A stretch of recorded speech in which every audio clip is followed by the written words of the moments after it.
So Joseph Smith was like the OG anti-racism gangster who loved black people and American He was an Indians. emancipationist. Oh, yeah. Before anybody was an emancipationist. And it was only the anti-Mormons in the name of science that were throwing racial crap around. Yep. Wow. It's almost like the anti-Mormon rules, once again, are falling completely in line. You know. So they were legit saying we were a different race. Yes. Mormons are the scum of the earth. The Missouri Extermination Order was extremely natural. Like mules being unable to breed. They're coarse, rude. These quotes go on for so long. Does anybody else not notice how much they sound exactly like Bill Reel, John DeLynn, RFM? 1,300 lynchings in the South? Of whites, yeah. Yeah. Oh my gosh, and they were just throwing Mormons in there. Wow. Yep. We were not allowed to vote. In Idaho, really? The Idaho Constitution. Wow. So we were not considered white folk. So the KKK was out to get white Republicans and people who opposed emancipation, and among them was members of the Church of Jesus Christ. August 22nd, 4 leading Mormon elders today presented a sworn petition to the governor asking a reward be offered for the apprehension of those engaged in the Lewis County massacre.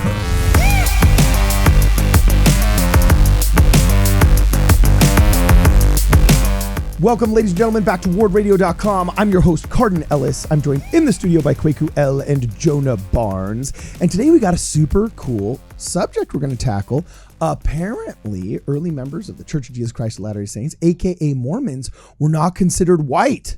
We were a different race. And Jonah Barnes has done all of the research with Kwaku L to tell us all about it. So who wants to start? Jonah? Kwaku, Well, who's taking it? Well, Jonah. I'm just piggybacking off of the research of smarter minds than myself. But yes, indeed, this is true from the very beginning of anti-Mormonism, of hating against the Church of Jesus Christ. Wait. The scientists were wrong. The establishment was wrong. Oh, were they wrong? The people that say the cloth mask stopped COVID, those people were wrong. They immediately run to science to justify othering us, to othering these people, to justify violence and persecution of the saints. They run to science. They appeal to this like, hey, we're just following the data. So is that where all these old, like really tacky political cartoons are coming from in the Discord? So this, yeah. Is that where they're coming from? So this is so good. So let's start from the very beginning here. So Mormonism Unveiled, which was the founding document of anti-LDS, Antichrist writing. Okay.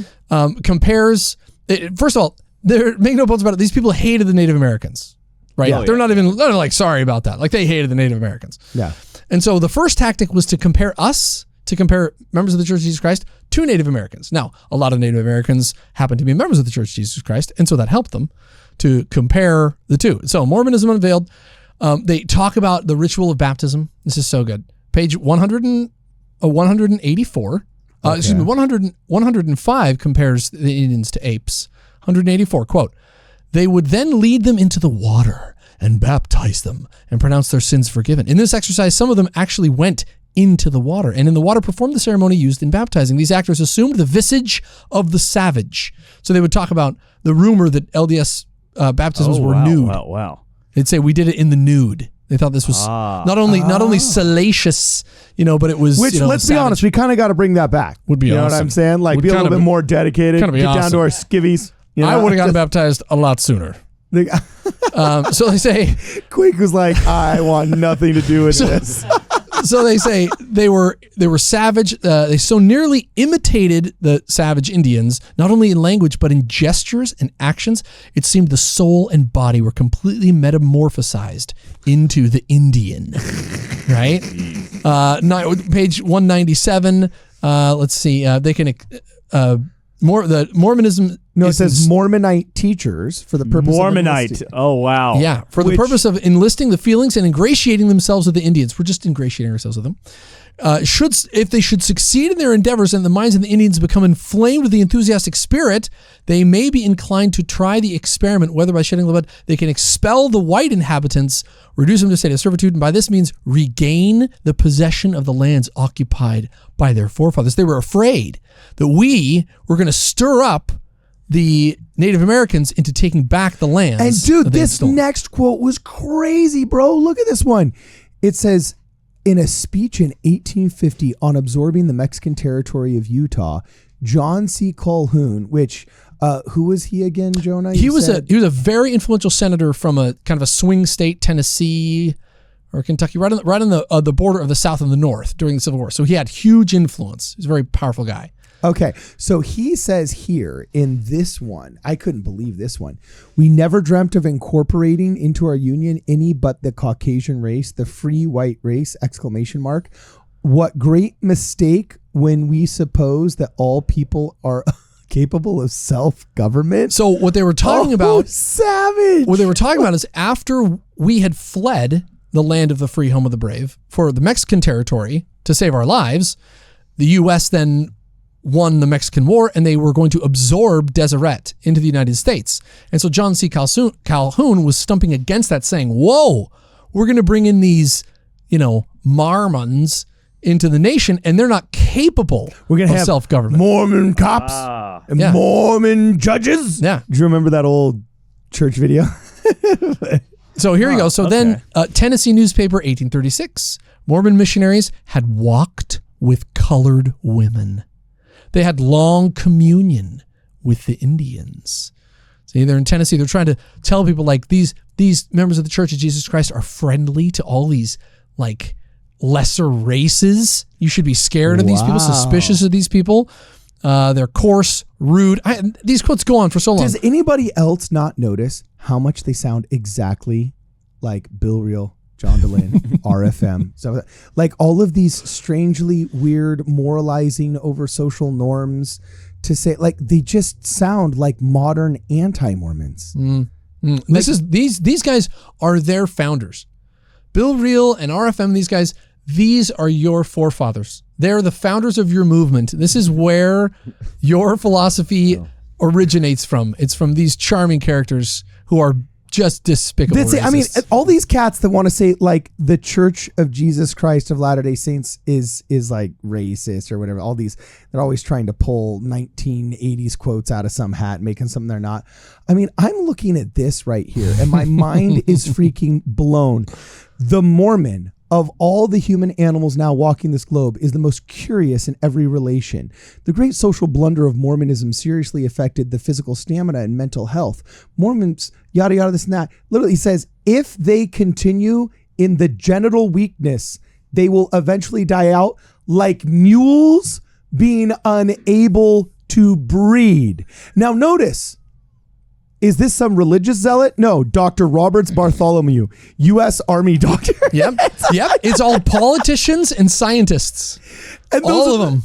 Oh, science. Yes. Science. Politicians and scientists. Or this guy goes on, and it gets worse. He says unable to breed. He goes on.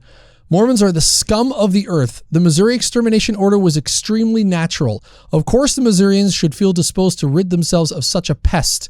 When they moved from Kirtland to Missouri, the incursion of the Mormon savages and their scourge, the immense swarms of them, they moved like Indians, were given a reservation in outer counties. They're fanatics, mostly alien by birth and aliens in principle from the county.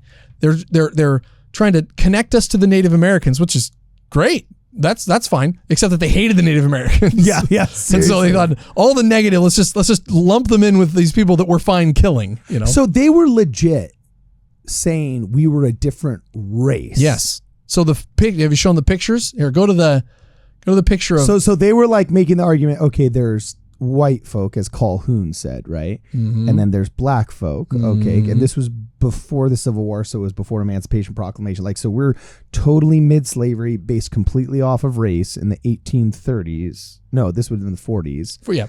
Okay, and so they're saying there's blacks, there's whites, and there's Indians, which they said was a different race, and then there was a fourth race, Mormons. There was that we are a separate race, and so to prove it, they had all these scientists descend. These geniuses. And so one way that they used to did they have their own Anthony Fauci that was like the Mormon of all human animals now growing on the globe? If he's double boosted and triple vaxxed, then he may be able to associate with the white folk. It was always politicians and scientists. So can you show the eye picture? Show the eye picture. Oh my goodness gracious. There's more. So this is called polyeroticity. So this is this ridiculous term that they made up. So because the members of the church were practicing plural marriage at command of the Almighty, they would say, oh, that is breeding a different race. See, ha ha ha. So that's how they could scientifically say, oh, see, it's a different race. So this polyeroticity would warp the features of your face. So they have a picture of a pigeon, a bright open eye of a beautiful dove. And then they say on the top left, see, that's the eye of like a normal human. But if you look down at the pig, how sullen that eye is, that is the eye of Brigham Young. They identify, they say, the head of a hog is associated with Brigham Young. He's like a pig, So they're starting to warp, create this kind of sense of biology that we're a different species. And then they have the picture. Hey, so what do you think about all of physiognomy now, brother? Are you still down with physiognomy, Kwaku? Hey, I'm not Speed Read Dan. That's not me.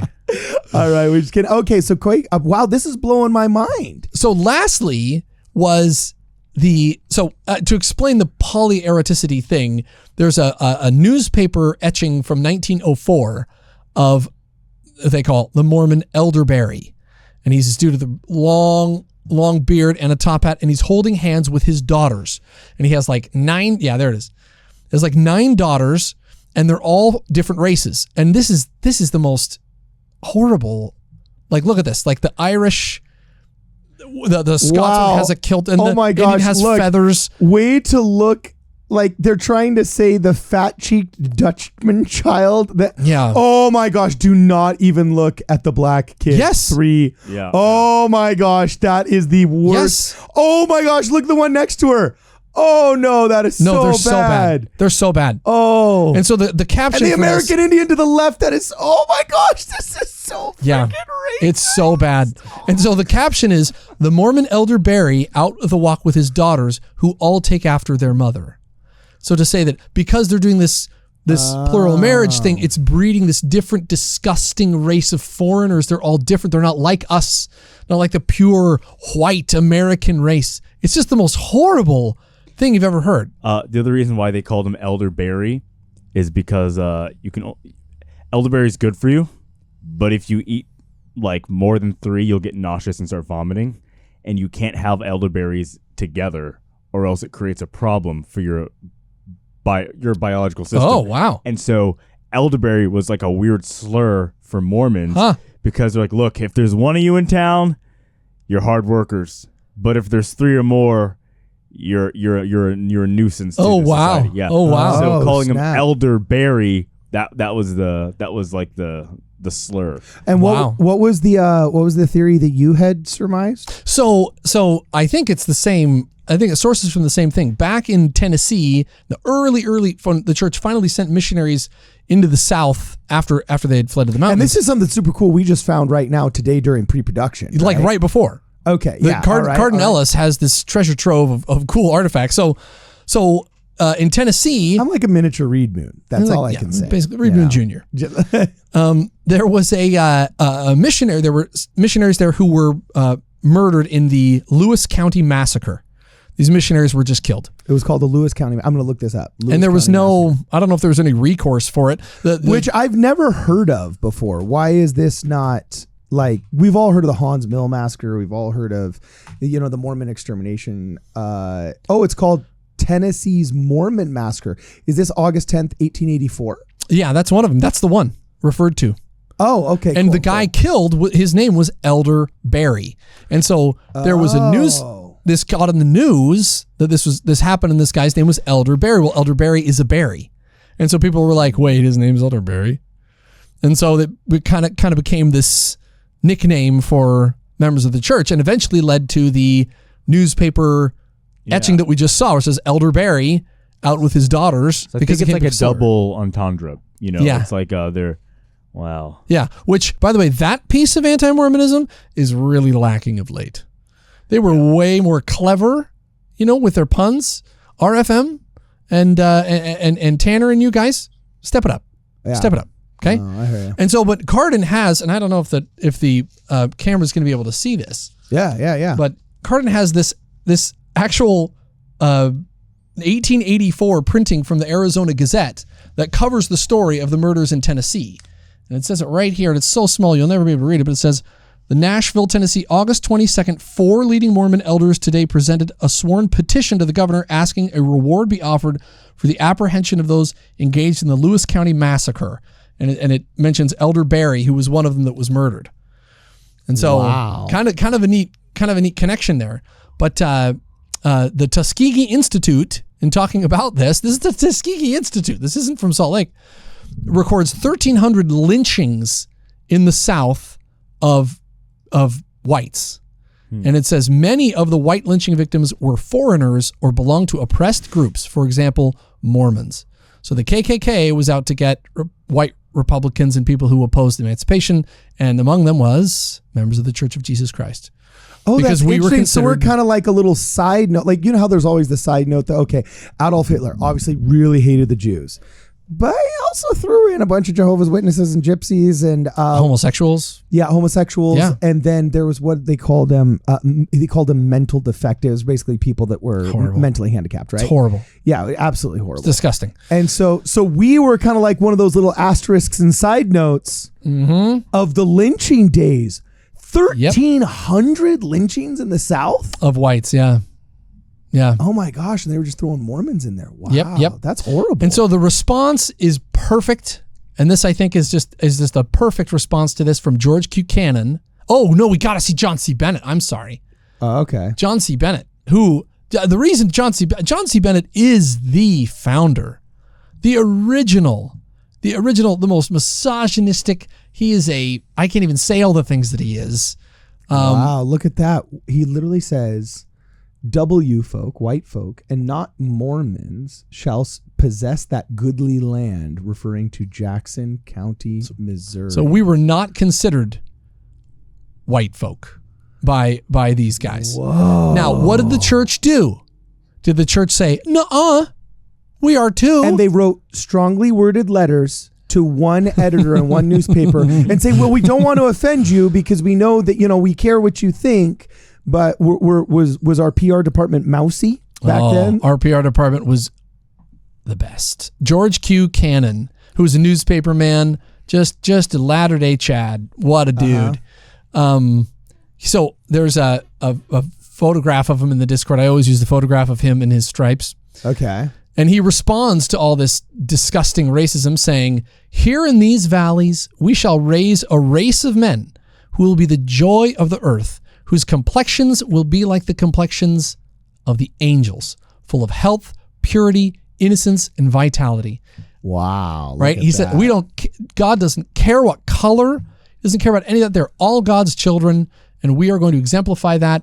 And if we're diverse and made up of all these different nationalities, absolutely we are, because they're all children of God. The Dare church we embraced say, it. because as Dallin H. Oaks quoted, Jesus Christ did not ask us to be diverse, Ooh. but to be one.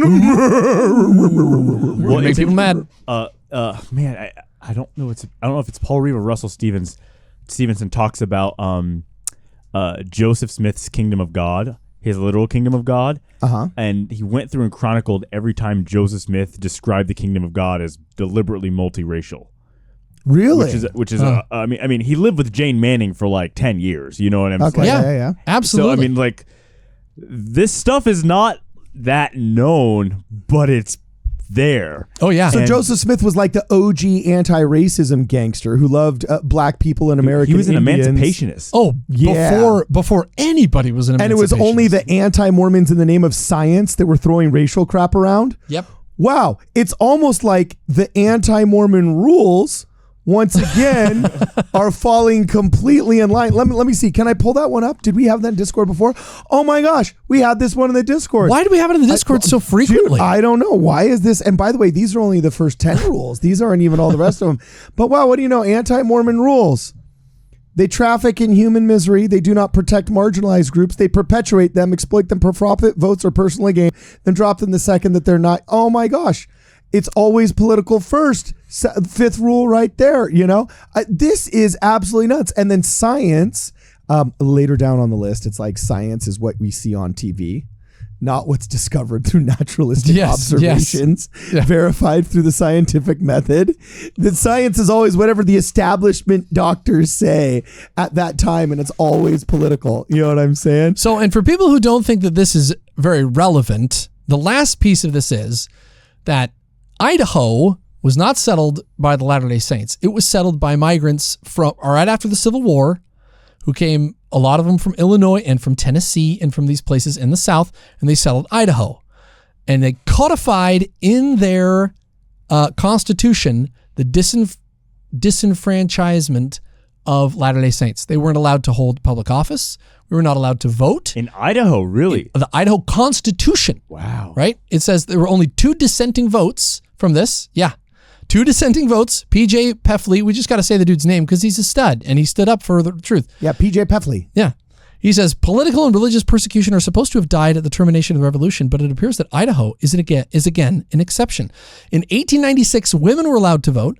In 1950, Native Americans who had adopted the habits of civilization were allowed to vote. In 1962, Orientals and Mongols, not born in the country, were allowed to vote. Mongols? I'm just reading it, man. Was there I'm just reading a it. huge contingent of Mongolian immigrants, or was that just like an old school slur? I think it's what they used in a broad brush. A thief and a Mongol. These people were not real precise. They were not, nuance is dead. They said people not born, they were allowed to vote if they met the qualifications, but it wasn't until 1982 that the Anti-Mormon provision in the Constitution of Idaho was removed. Not until 1982. 1982. Wow. Yeah. Some people Which is in this- ironic because I feel like we own half of Idaho. Yeah, at this point, My grandpa was born in Idaho. Yeah. Like, But it was originally settled by people from the South and from Illinois and the southern kind of part of Illinois. And those people were not fans. okay, so we only got Latter-day like Saints. 60 seconds left before we have a hard out here. But is anybody else not noticing how this like literally sounds just like all of the online anti-Mormons nowadays? Like, and especially the ones that like leave the faith knowing that we're not that way and then turn around and say that like, oh, well, they're this. And it's like, what? How It's the could you- same. They have the same like confidence when they talk. They're just like, no, I'll tell you the real story. And like these guys, the presumptions, they pose as scientists and they give these great speeches, John C. Calhoun and stuff. And it's like, they're the most despicable, hateful of this people. They otherize their neighbors. It's just horrible. It's the worst heritage. Dude, oh my gosh, you're worst right. part of U.S. history. By the way, look, it's on Ballotpedia. Idaho removes voter disqualification. If you were Mormon, you couldn't vote until HJR 7 was passed in 1980. Yeah. Yeah. No, and that's why BYU Idaho exists. Did you know this? No, what? They wouldn't allow us to attend public schools. And so the church had to, the Bannock Stake Academy, they had to come up with their own. I know this because my ancestors were there. They couldn't vote. So they had to make their own schools. And so they came up with their own public schools. I had no idea Idaho. We need to bring that back. Yeah, dude. How do we bring that back right now? You know what I'm Stop saying? voting. No, I don't know. I don't know. But that's where it grew out of. It turned into Rick's. It was a stake academy first because they wouldn't let us attend their schools or vote or anything. So, yeah. Creepy, man. Creepy. Dude, this is the craziest thing that I freaking... Wow. This is absolutely amazing. So, all right, dude. If you have anything to add to this, let us know. This is crazy. Mormons were a different race. And we were... So we were... the historically black colleges, the HBCRs... the HBC... Oh, I forget the acronym. HBCU. HBCU, that's it. So we need that exact same... So we should call them traditionally Mormon universities, TMUs, or what, you know? We got a couple. We had our own segregation, basically. Well, what's ironic is that educational segregation. What's ironic is that they hated us because we were too diverse. We were too inclusive.